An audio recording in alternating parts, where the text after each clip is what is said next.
नमस्कार, आप देख रहे हैं हर खबर हरियाणा और आपके साथ मैं हूं अमित शर्मा। वक्त है मेट्रो सिटी का और मेट्रो सिटी की शुरुआत करेंगे इस वक्त की बड़ी खबर के साथ। बड़ी खबर आपको हम बता दें, गुरुग्राम से आ रही है। साइबर सिटी में एक बार फिर से कोरोना बम फूटा है। कोरोना के 1879 नए मामले सामने आए हैं। गुरुग्राम में कोरोना की रफ्तार लगातार तेज होती जा रही है। इस बात का अंदाजा आप इसी से लगा सकते हैं कि 1879 नए मामले और साइबर सिटी गुरुग्राम में सामने आए। ये बड़ी जानकारी आपको हम दे रहे हैं, बड़ी खबर आपको हम बता रहे हैं। हर दिन यहाँ पर मामलों में इजाफा हो रहा है, हर दिन मामलों में बढ़ोतरी हो रही है, जो कि एक बड़ी चिंता का विषय है। और चिंता इसलिए भी हो रही है क्योंकि लगातार मामलों में इजाफा हो रहा है, लगातार कोरोना के आंकड़ों में ये उछाल देखने को मिल रहा है। साइबर सिटी गुरुग्राम में एक बार फिर से कोरोना के मामलों में आज एक बड़ा उछाल देखने को मिला। 1879 लोग कोरोना से पीड़ित पाए गए, कोरोना से संक्रमित पाए गए। और ये जो आंकड़ा था कल 1400 से ज्यादा था, लेकिन आज 1800 से ज्यादा आंकड़े सामने आए हैं कोरोना के। अपने आप में एक बड़ी चिंता। और हमारे ब्यूरो चीफ प्रवीण शर्मा हमारे साथ जुड़ गए ज्यादा जानकारी के साथ। प्रवीण, एक बहुत बड़ी चिंता का विषय, क्योंकि लगातार गुरुग्राम में मामलों में ओमिक्रॉन के मामलों की बात करें या फिर कोरोना के मामलों की बात करें, लगातार इजाफा हो रहा है। कल हमने देखा किस तरीके से 1400 से ज्यादा मामले सामने आए, लेकिन अब कल से कहीं ज्यादा 1879 मामलों का सामने आना अपने आप में एक बहुत बड़ी चिंता। जी बिल्कुल, देखिए मैं बताना चाहूंगा कि बहुत बड़ा चिंता का विषय है गुरुग्राम में, क्योंकि इन नंबरों का बढ़ना इस कारण भी है कि जैसे हमने सुबह भी बस स्टैंड पे जब हम गए थे हमने वहां पर रियलिटी चेक किया था, तो कहीं ना कहीं लापरवाही जो है वो पूरी तरह से बरती जा रही है। चाहे हम आम जनता की बात करें या जो सरकारी कर्मचारी हैं उनकी बात करें। हम जब बस स्टैंड पर पहुंचे तो वहां पर कुछ ऐसा दिखाई नहीं दिया कि किसी भी तरह के कोरोना प्रोटोकॉल का पालन किया जा रहा है। और अब मैं आपको बता दूं, गुरुग्राम बस स्टैंड पर हजारों यात्री का आवागमन दिन में होता है, तो ये बड़ी चिंता का विषय है। उसके अलावा अगर हम बात करें सदर बाजार की, वहां पर जब भी आप निकलेंगे तो ना तो दुकानदार मास्क में दिखाई देंगे आपको, ना सोशल डिस्टेंसिंग होगी, ना ग्राहक दिखाई देंगे। हाँ, हालांकि चालान काटने का काम गुरुग्राम पुलिस द्वारा किया जा रहा है, लेकिन उसके बावजूद जो है पूरी तरह से नियमों का पालन होता दिखाई नहीं दे रहा। और यही एक कारण है कि जिसके चलते लगातार कोरोना के मामलों में लगातार बढ़ोतरी हो रही है। और जो सिविल सर्जन गुरुग्राम के हैं उनका साफ तौर पर कहना है कि यदि आम लोग ना संभले तो ये आंकड़े और भी ज्यादा बढ़ सकते हैं। बिल्कुल। देखिए प्रवीण, किस तरीके से देखा जाए, ये जो बेफिक्री आप जो बता रहे हैं, जो बेफिक्र लोग नजर आ रहे हैं, क्या इसकी एक और वजह यह भी है क्योंकि बहुत सारे ऐसे लोग हैं, उन लोगों को इस बात का भ्रम है कि उन्होंने कोरोना की दोनों डोज ले रखी है, या जिसने एक डोज ले रखी है उसको लगता है कि उसके ऊपर कोरोना का ये नया वेरिएंट ओमिक्रॉन या फिर कोरोना किसी तरह का कोई भी अटैक नहीं कर पाएगा। तो क्या इस भ्रम में भी लोग जी रहे हैं और इसकी वजह से भी लोग बेफिक्र नजर आ रहे हैं? जी बिल्कुल, कहीं ना कहीं ये भी एक फैक्टर है कि लोग जो 2 डोज लगवा चुके हैं उनका साफ कहना है कि उनको कोरोना की दोनों डोज लग चुकी हैं। लेकिन जिला प्रशासन और स्वास्थ्य विभाग लगातार इस बात को लेकर जागरूक कर रहा है कि यदि आपको 2 डोज भी लग चुकी हैं उसके बावजूद भी जो कोरोना प्रोटोकॉल है आप उसका पालन कीजिए। क्योंकि ये जरूर है कि जिन लोगों को 2 डोज लग चुकी है उनमें माइल्ड सिम्टम और ज्यादा सीवियरिटी नहीं होती, लेकिन कोरोना से बचना है तो मास्क और 2 गज की दूरी का इस्तेमाल जरूरी करना होगा, नहीं तो कोरोना आपको छोड़ने वाला नहीं है। क्योंकि जिस तरह से नंबर्स गुरुग्राम में लगातार बढ़ रहे हैं तो कहीं ना कहीं ये चिंता का विषय है। और जिला प्रशासन ने अपनी तैयारियां पूरी कर ली हैं, क्योंकि अभी जो ये वेरिएंट चल रहा है इसमें अभी सीवियरिटी नहीं है, लेकिन स्वास्थ्य विभाग के जो जानकार हैं, जो मेडिकल एक्सपर्ट्स हैं, उनका कहना है कि इसमें सीवियरिटी आ सकती है, क्योंकि किसी भी नए वेरिएंट के आने में इसमें अभी कुछ पता नहीं लग पा रहा है कि ये कौन सा वेरिएंट चल रहा है अभी। और सबसे बड़ी चिंता का विषय मैं आपको बता दूं कि जो नंबर्स हैं, इसके अलावा स्वास्थ्य विभाग ने एक चिंता और जाहिर की है कि जो लोग घर पर टेस्टिंग कर रहे हैं, क्योंकि ऑनलाइन 250 रुपए में कोविड किट अवेलेबल है, जिसका डाटा गुरुग्राम हम कहें किसी भी जिला प्रशासन के पास नहीं है। तो अगर उन आंकड़ों की भी बात करें तो काफी संख्या बढ़ती जा रही है। बिल्कुल सही कहा आपने प्रवीण। और इस बात का भी हमें ध्यान रखना होगा कि किस तरीके से हम अगर किसी भी किट से इस तरह से जांच कर रहे हैं तो वो कितनी सही है या कितनी उसके परिणाम देने की क्षमता है, उस पर भी हमें ध्यान देना ही पड़ेगा। इस बीच एक और बड़ी खबर आपको हम बता दें, और सोनीपत से ये बड़ी जानकारी आपको हम दे रहे हैं। इस वक्त की एक और बड़ी खबर सोनीपत से। सोनीपत में भी कोरोना बम फूटा है, क्योंकि कोरोना के 191 नए मामले यहां पर सामने आए हैं और मरने वालों की जो संख्या है वो भी 255 तक जा पहुंची है। डीसी ललित सिवाच ने भी इस बात की जानकारी दी है। ये बड़ी जानकारी आपको हम दे रहे हैं, बड़ी खबर आपको बता रहे हैं जो कि सोनीपत से आ रही है। सोनीपत जिले में भी कोरोना बम फूटा है एक तरीके से, क्योंकि कोरोना से 191 लोग संक्रमित पाए गए हैं और मरने वालों की संख्या भी 255 तक जा पहुंची है। खुद डीसी ललित सिवाच ने इस बात की जानकारी दी है।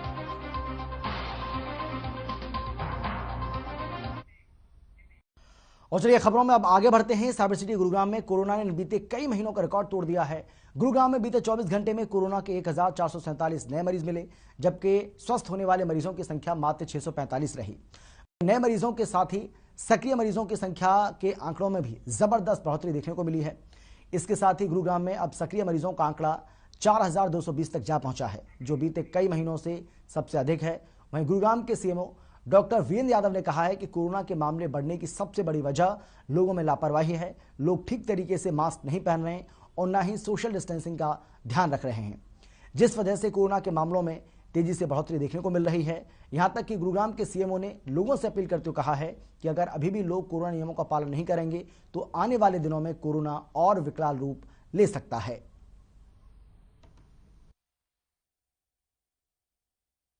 आज तकरीबन 1440 के आसपास जो हैं मामले आए हैं और 645 लोगों को आज ट्रीटेड घोषित किया गया और अभी जो एक्टिव केसेस हैं वो 4200 के करीब रह गए हैं और पिछले 3 या 4 दिनों में ऑलमोस्ट इसमें इजाफा जो है एक्टिव केसेस में प्रतिदिन 1000 के करीब हुआ, लेकिन आज 800 के आसपास एक्टिव केस बढ़े।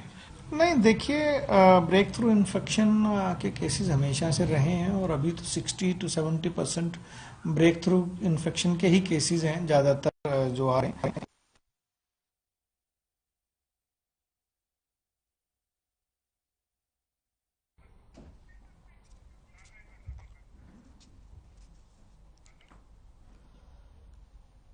तो गुरुग्राम में 24 घंटे में कोरोना के 1879 नए मामले सामने आए हैं। एक बड़ी चिंता इस बात की है क्योंकि मामलों में लगातार इजाफा हो रहा है, मामलों में लगातार उछाल देखने को मिल रहा है और कोरोना हर दिन अपना एक नया रिकॉर्ड बना रहा है। या यूं कह लीजिए कि अपना ही रिकॉर्ड तोड़ता हुआ नजर आ रहा है। अब ये आंकड़ा करीब करीब 2000 तक जा पहुंचा है।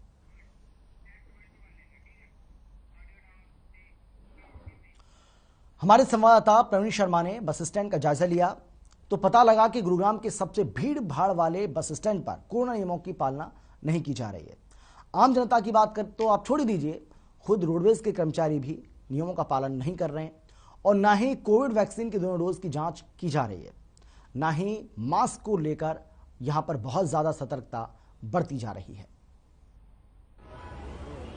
गुरुग्राम में लगातार कोविड के मामलों में तेजी से वृद्धि हो रही है। अगर हम कल की बात करें तो कल 1400 से ज्यादा पॉजिटिव कोरोना केस यहां पर आए थे और उसके बाद सरकार की हिदायत थी कि बस स्टैंड के अंदर बिना दोनों कोविड वैक्सीन देखे एंट्री नहीं मिलेगी। और यहाँ तो आप देख पाएंगे लोग बिना मास्क के यहाँ पर घूम रहे हैं। ये एंट्री गेट है, ये एक एंट्री गेट है जहाँ पर होना ये चाहिए कि लोगों को चेक किया जाए, मास्क चेक किए जाए और कोविड की दोनों डोज चेक की जाए। लेकिन आप देख पा रहे हैं यहाँ पर कोई ना सोशल डिस्टेंसिंग का पालन हो रहा है और ना ही किसी तरह का कोई चेकिंग की जा रही है कि कोविड की दोनों डोज लगी हैं या नहीं लगी हैं।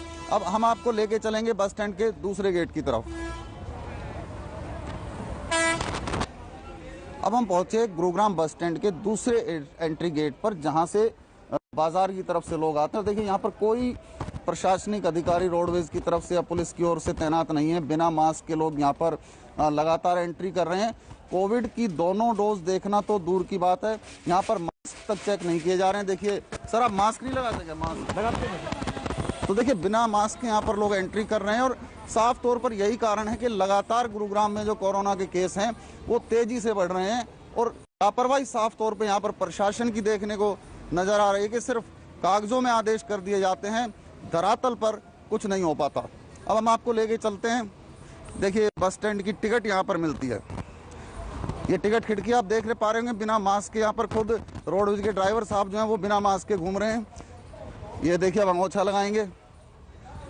ये देखिए टिकट घर, यहाँ पर कोई रोक टोक किसी तरह की नहीं है। देखिए किस तरह से लापरवाही यहाँ पर झलकती साफ नजर आ रही होगी आपको। तो साफ तौर पर है कि इतनी बड़ी लापरवाही किस तरह से अनदेखी की जा रही है और यही साफ तौर पर एक कारण है कि गुरुग्राम में जो लगातार कोरोना के केसों में इजाफा हो रहा है। इसके बाद हम आपको कई और जगह पर लेके चलेंगे कि कितना कानून का पालन किया जा रहा है। गुरुग्राम में कोरोना के नियमों का पालन नहीं करने वाले लोगों के लाखों के चालान हुए हैं। गुरुग्राम पुलिस की ओर से लापरवाह नागरिकों और व्यापारिक प्रतिष्ठानों के चालान काटे गए। आपको बता दें कि लापरवाही कर रहे 785 लोगों पर 500 रुपए का जुर्माना किया गया, जबकि 17 लापरवाह व्यापारिक संस्थानों से 5000 रुपए का जुर्माना भी वसूला गया। बीते 24 घंटे में गुरुग्राम पुलिस ने तमाम लापरवाही बरत रहे लोगों से 3,92,500 का जुर्माना वसूला। वहीं एसीपी क्राइम प्रीतपाल सिंह ने बताया कि नियमों का पालन नहीं किया जाएगा तो पुलिसिया सख्ती भी बढ़ा दी जाएगी।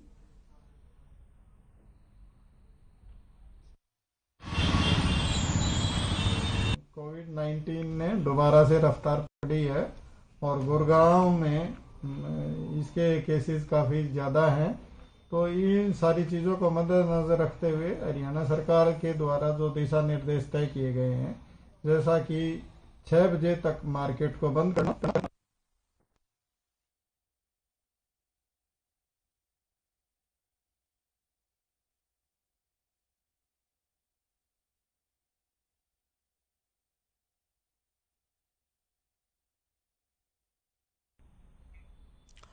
गुरुग्राम के आर्टेमिस हॉस्पिटल और राजस्थान क्लब ने मिलकर गुरुग्राम के आयकर भवन में इनकम टैक्स के अफसर, स्टाफ और उनके परिवार वालों के लिए हेल्थ कैंप लगाया।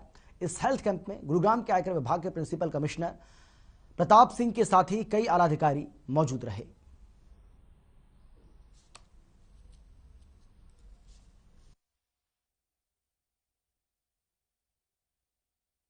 ये प्रोग्राम आज़ादी के अमृत महोत्सव का पार्ट है।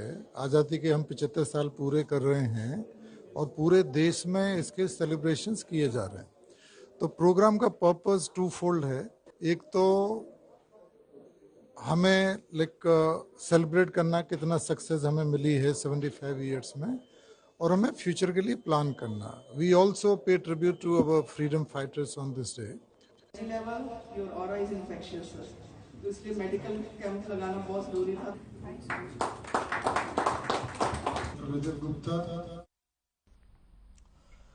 देश भर में 15 से 18 साल के बच्चों को कोरोना का सुरक्षा कवच मुहैया करवाने के लिए वैक्सीनेशन का काम शुरू कर दिया गया है और इसी कड़ी में स्कूल में बच्चों का वैक्सीनेशन किया जा रहा है।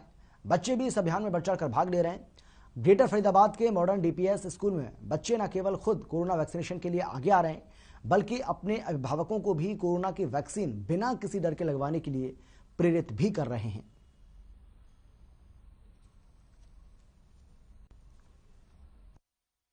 देश के भविष्य को वैक्सीनेटेड करने के लिए जो पीएम मोदी ने मुहिम शुरू की है, अब उस मुहिम को सिरे चढ़ाने के लिए लगातार स्कूल इनिशिएटिव ले रहे हैं। और इस वक्त हर खबर की टीम पहुंची है मॉडर्न डीपीएस ग्रेटर फरीदाबाद में, जहां मैं दिखाना चाहूंगी आपको कि किस तरह से यहाँ पर अरेंजमेंट किए गए हैं। सोशल डिस्टेंसिंग और मास्क जो गाइडलाइंस कोरोना को लेकर दी गई है उसका पालन किया जाए, उसे लेकर तमाम इंतजाम यहाँ पर किए गए हैं। और हमारे साथ प्रिंसिपल यूएस वर्मा जी यहाँ पर मौजूद है। सर, पीएम मोदी ने अब बच्चों को भी सुरक्षा कवच देने का ठाना और आज मॉडर्न डीपीएस में पहले दिन वैक्सीनेशन कैंप शुरू किया गया। क्योंकि बच्चों की सेफ्टी से ज़्यादा ज़रूरी है। अगर वैक्सीनेटेड होंगे तो बच्चों को स्कूल में आने को कुछ दिक्कत नहीं होगी पढ़ाई। जी सर, बच्चों के पेरेंट्स को मोटिवेट करने में कहीं कोई हर्डल आए या फिर इजी रहा? क्योंकि बच्चे, मुझे लगा, मैंने बात की तो बहुत ज़्यादा उत्साहित नज़र आ रहे हैं। हमने पेरेंट्स को कांटेक्ट किया थ्रू मीडिया मैसेज और they were all very happy to come. They confirm that they are coming for vaccination on this day. And can you believe 475 one day आज के लिए।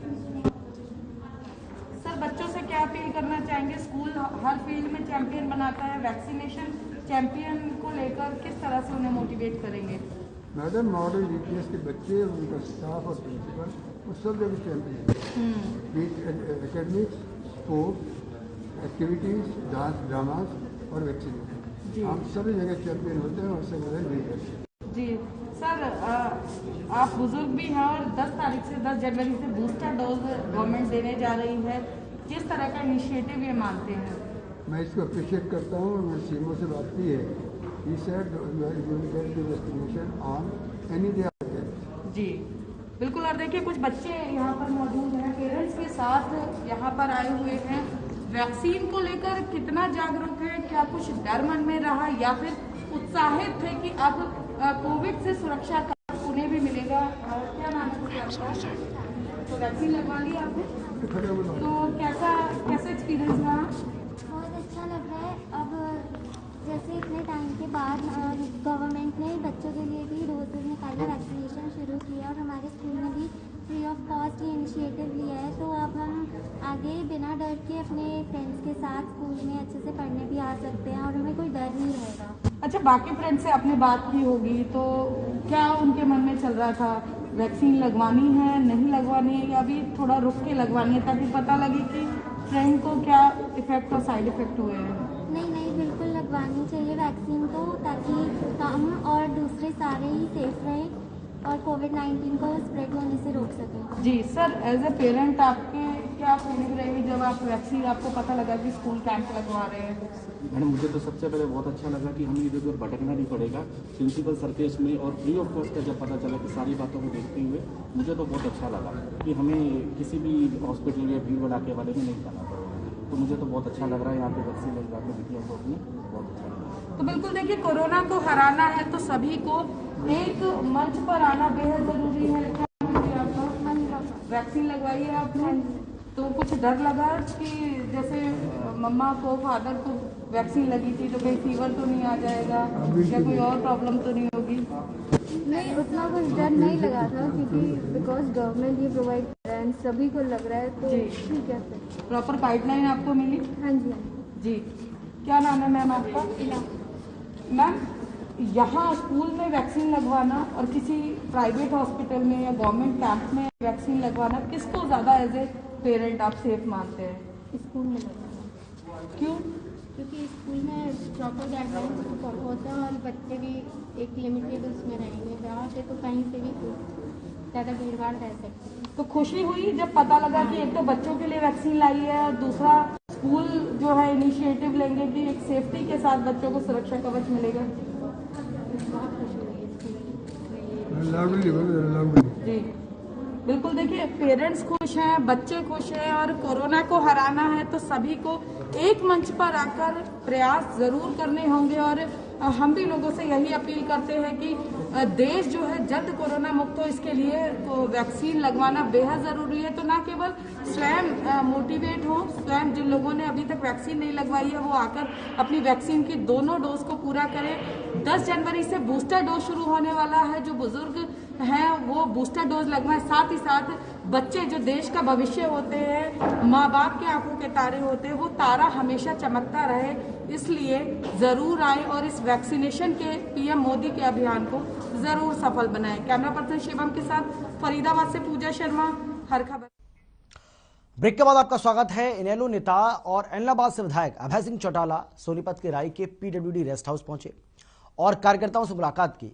इसके साथ ही पीएम नरेंद्र मोदी की सुरक्षा चूक मामले पर कहा कि प्रधानमंत्री नरेंद्र मोदी की सुरक्षा में चूक होना गलत है, लेकिन जिस तरीके से उन्होंने बठिंडा एयरपोर्ट पर अधिकारियों को बयान दिया वो पंजाब के लोगों का अपमान करने जैसा था। उन्होंने पिछली कांग्रेस सरकार और तत्कालीन बीजेपी जेजेपी की सरकार पर भी निशान साधा और कहा कि सरकार में बेरोजगारी चरम पर है, प्रदेश का युवा हताश है।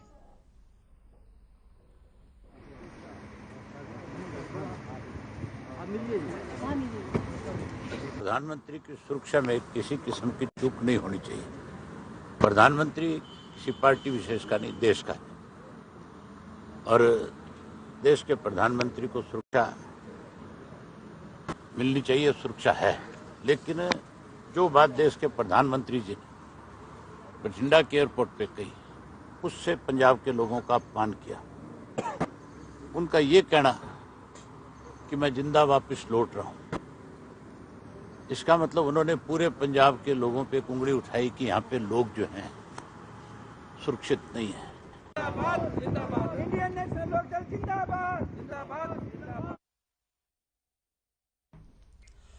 देश के सबसे बड़े हाईवे दिल्ली चंडीगढ़ हाईवे के दोनों तरफ जाम की स्थिति बनी रहती है, जबकि कोरोना जैसी महामारी देश पर हावी होती नजर आ रही है। ऐसे में लोगों का कहना है कि वो ठगा सा महसूस करते हैं, क्योंकि एक तरफ तो कोरोना जैसी महामारी है तो दूसरी तरफ जाम की स्थिति बनी रहती है। ऐसे में सरकार और प्रशासन को इस बारे में सोचना चाहिए। इस वक्त हम मौजूद हैं और देश का सबसे बड़ा हाईवे है दिल्ली से चंडीगढ़ और चंडीगढ़ से पाकिस्तान तक जाने वाला ये हाईवे है। वही आपको दिखा दें कि तस्वीरें कितनी दुरुस्त हैं, क्योंकि लगातार जो लोगों की बता दें कि यहाँ पर जाम की स्थिति लगातार देखने को मिलती है। जाम लगातार लगा रहता है, जिसका कहीं ना कहीं आम नागरिक को परेशानी का सामना करना पड़ता है। एनएचआई और शासन और प्रशासन की कितनी बड़ी लापरवाही है, क्योंकि आप देख सकते हैं घंटों यहाँ पर जाम में फंसे रहते हैं लोग, और लोगों का साफ कहना है कि कहीं ना कहीं शासन और प्रशासन की बड़ी लापरवाही है। शासन और प्रशासन को लोगों को राहत देनी चाहिए, लेकिन आप देख सकते हैं तस्वीरों में बयान करती है तस्वीरें रेंगती हुई गाड़ियां जिनको अपनी मंजिल पर जाना होता है, और दिल्ली से चंडीगढ़ जाने वाला यह हाईवे है। और आप तस्वीरें देख सकते हैं कि एनएचआई की कितनी बड़ी लापरवाही है, शासन और प्रशासन की कितनी बड़ी लापरवाही है, क्योंकि करोड़ों रुपए का यहाँ पर पेट्रोल, डीजल और सीएनजी फूक जाती है, लेकिन लोग जो है वो अपनी मंजिलों पर नहीं जा पाते। लेकिन लोगों का साफ कहना है कि शासन और प्रशासन को राहत देनी चाहिए, लेकिन लोग अपनी आफत में फंसे रहते हैं। और लगातार आपको बता दें कि नाइट कर्फ्यू है, लेकिन नाइट कर्फ्यू का भी लोगों को सामना करना होता है। और ऐसे में आप देखा है कि तस्वीरों में साफ कि कितनी लंबी कतारें हैं, जाम की स्थिति बनी हुई है। आपको अगर दिल्ली जाना है तो दिल्ली दूर है, क्योंकि जाम की स्थिति जो लगातार देखने को मिलती है और लंबा जाम लगा रहता है, जिसका खामियाजा आम नागरिक को भुगतना पड़ता है। ऐसा नहीं है कि इस हाईवे का इस्तेमाल शासन और प्रशासन, सभी बड़े नेता और सभी अधिकारी इसका उपयोग करते हैं, लेकिन आप देख सकते हैं जाम की स्थिति लगातार देखने को मिलती है। हर खबर के लिए सोनीपत से लाजपत। वहीं सोनीपत पुलिस ने एक ऐसे आरोपी को गिरफ्तार किया है जो उत्तराखंड में नकली शराब सप्लाई के मामले में बचने के लिए अपनी ही फर्जी डेथ सर्टिफिकेट बनवाकर उत्तराखंड में जमा कर मामले को रफा दफा करने की कोशिश में था। पुलिस ने शिकायत के बाद आरोपी, उसकी पत्नी, उसके भाई की पत्नी के खिलाफ मामला दर्ज कर लिया है और मामले की जांच भी शुरू कर दी है। मिली जानकारी के मुताबिक 2007 में आरोपी संजय के खिलाफ अवैध शराब की सप्लाई के मामले में उत्तराखंड में मामले दर्ज हुए थे, जिसके बाद 2009 में उसके भाई नरेंद्र ने सोनीपत सिविल अस्पताल में उसकी मौत की जानकारी दी और यहां मिली भगत कर फर्जी प्रमाण पत्र बनवाकर उत्तराखंड कोर्ट में जमा करवा दिया ताकि मामले को रफा दफा करवाया जा सके। लेकिन इस मामले में अब 12 साल के बाद आरोपियों पर गाज गिरी है।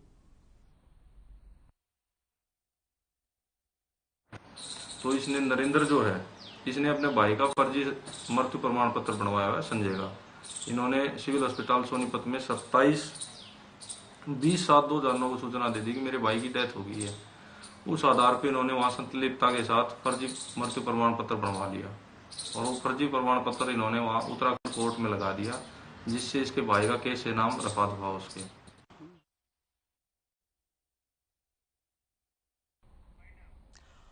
और इसी के साथ मेट्रो सिटी में फिलहाल इतना ही। छोटे से ब्रेक के बाद फौरन लौट रहे हैं। आप देखते रहिए हर खबर हरियाणा।